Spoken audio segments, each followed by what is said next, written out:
Ever feel like certain people in your life drain all your energy?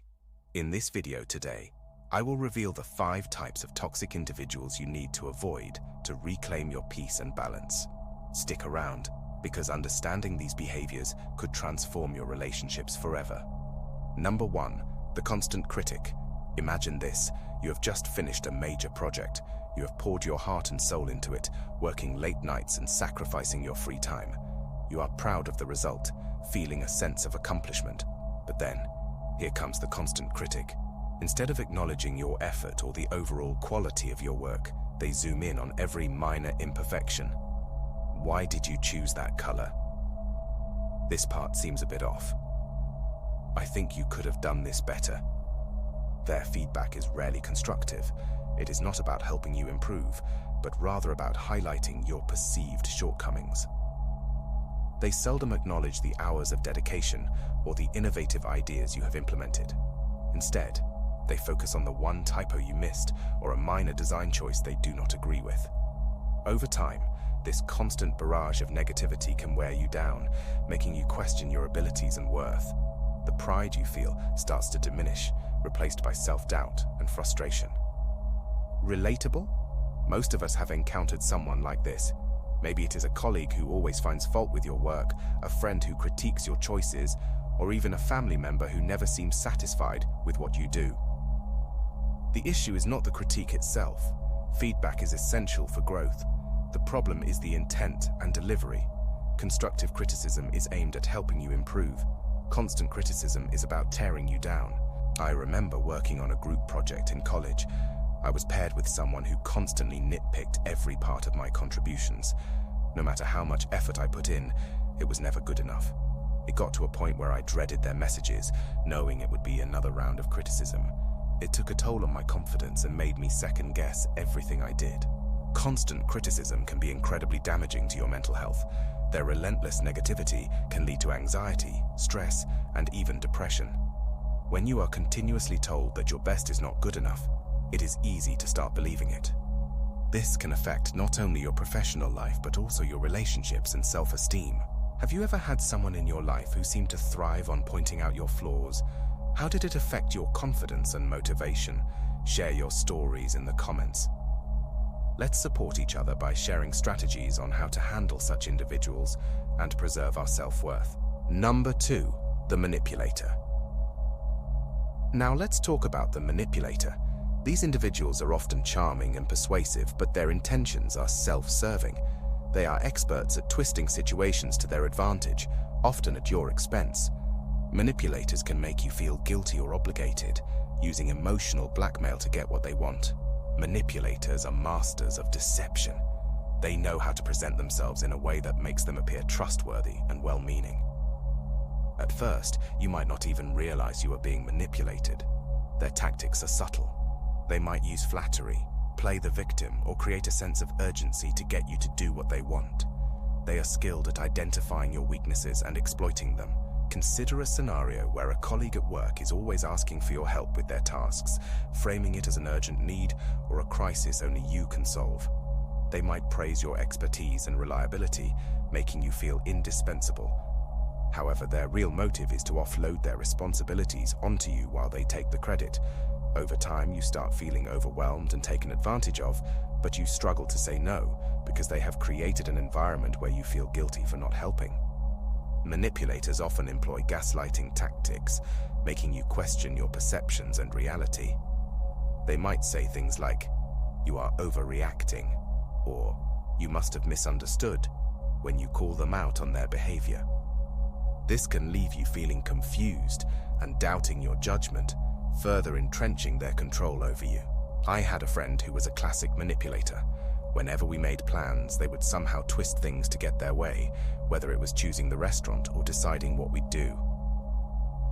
If I ever tried to suggest something different, they'd make me feel guilty by saying things like, "You know, I have been looking forward to this all week," or "I thought you would want to make me happy." It took me a long time to realize that their charm and persuasion were just tools to manipulate me into always doing what they wanted. Now wait, you will see another example that it shares so many things with this current one. Number 3, the perpetual victim. Manipulators and perpetual victims often go hand in hand. The manipulator may exploit the victim's mindset, while the perpetual victim might manipulate sympathy and attention. It is a toxic cycle where both parties reinforce each other's harmful behaviors. For example, a manipulator might continuously play on the sympathies of a perpetual victim, making them feel responsible for the manipulator's problems. In turn, the perpetual victim might constantly seek out the manipulator for guidance and validation, further enabling the manipulator's control. The perpetual victim always seems to be at the center of a crisis. They never take responsibility for their actions, always blaming others or external circumstances. While it is important to support friends in need, being constantly surrounded by someone who never sees their role in their problems can be incredibly draining. Consider this. You have a friend who always complains about their job but never makes any effort to improve their situation. Every suggestion you make is met with excuses. Their negativity starts to seep into your life, making you feel helpless and frustrated. I once had a coworker who was the epitome of a perpetual victim. Every day it was a new drama. They were always late because of unforeseen circumstances, missed deadlines due to impossible demands, and had conflicts with colleagues because no one understands them. No matter how much support or advice they received, nothing changed. Eventually, I realized their constant negativity was affecting my work and mood. Their presence in the office created a toxic environment where productivity and morale plummeted. Number 4. The gossip monger. We've all been around the gossip monger, the person who always has the latest scoop on everyone's private matters. At first, it might seem harmless or even entertaining, but gossip breeds distrust and insecurity.